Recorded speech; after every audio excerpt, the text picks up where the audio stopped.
Easter Sunday, sumailalim ang singer-actress na si Maymay Entrata sa water baptism. Ang ama kabugera hitmaker nagbalik tanaw sa kanyang mga pinagdaanan. Narito ang aking report.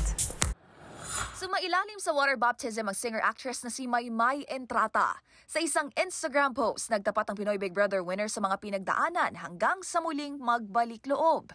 Paglalahad ni Maymay, nagsimula siyang maging Christian noong 2015, ngunit aminadong na lost ng pasukin ng industriya ng showbiz. Makalipas ang 4 na taon, muli raw itong naging aktibo sa kanilang church. Pero year 2021, inamin ni Maymay na muli na naman siyang nagkamali ng tinatahak na landas. Ang revelation na ito ng ama kabugera singer, tila agad namang iniugnay ng fans sa kanyang non-showbiz ex-boyfriend na si Aaron Haskell. Pero si Maymay agad nilinaw na hindi ang kanyang foreigner ex ang tinutukoy sa post na I took a wrong path again noong 2021. Paliwanag nito, kanyang past trauma ang pinatutungkulan.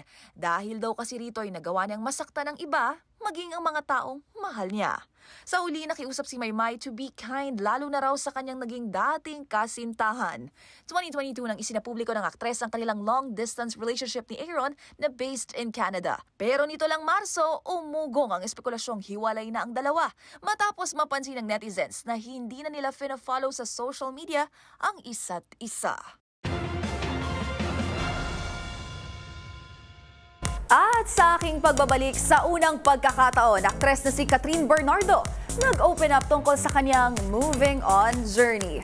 Manatiling nakatutok dito lang sa MBC TV Network News. BRB!